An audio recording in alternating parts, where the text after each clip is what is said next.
આજે તો આપણે પહોંચી ગયા હતા મમ્માના ઘરે, તો રસ્તામાં આવ્યા ને કંઈક આવી નદી આવી. આ નદીનું નામ શું કહેવાય? આ સીપુ નદી આવી ગઈ હતી. જો આ સીપુ નદી આ સીપુ નદી કંઈક આવો રસ્તો બનાવેલો છે આ નદીનો. આમ તો સરસ લાગે, આપણે તો પહેલી વાર જોયું. જુઓ આટલી મોટી નદી છે, નદીમાં પાણી તો નથી, ખાલી ખાલી નદી છે. અમે લોકો બધા આવ્યા હતા અહીંયા મામાના ઘરે. મામાના ઘરે જવું હોય તો આ રસ્તેથી જવાય. કંઈક રુદ્રને તો ખાવાનું ચાલુ જ હતું, એને તો ભૂખ વધારે જ લાગે એટલે. બાકી બી પેલા લોકો જુઓ બેસી જ ગયા છે બધા,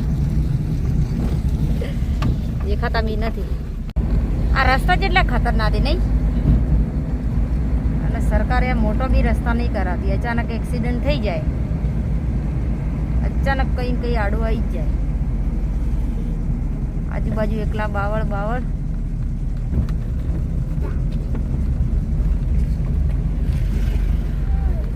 પૂરો રસ્તો તૂટી ગયો. રાતના હેડ્યા હોય તો ખબર બીજી ના હોય તો ફેંકાઈ જઈએ.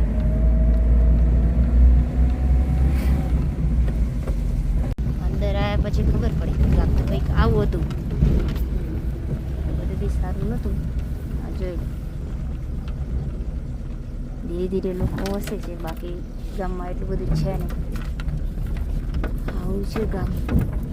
મામાને લોકો એકબાલગઢમાં રહેતા હતા તો સરસ હતું. અહીંયા આવી અને આ વેચાતી જમી લઈ અને કંઈક આવી રીતે રહ્યા છે. એટલું સારું આ જુઓ એમનું ચાલ.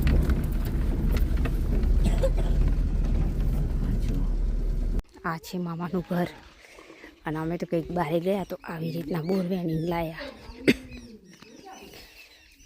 મા પપ્પા બીડી પીવે.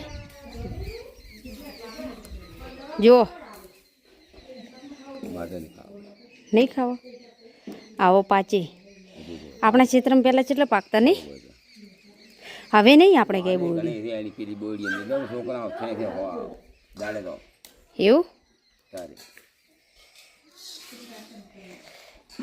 અમારા મામાનું ઘર છે. જુઓ આવી રીતના કંઈક બધા લોકો શું બનાવ્યું. મામાના ધાબા ઉપરથી તો કંઈક આવા વ્યૂ આવતા હતા.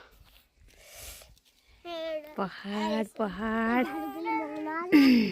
નાના નાના ખેતરો,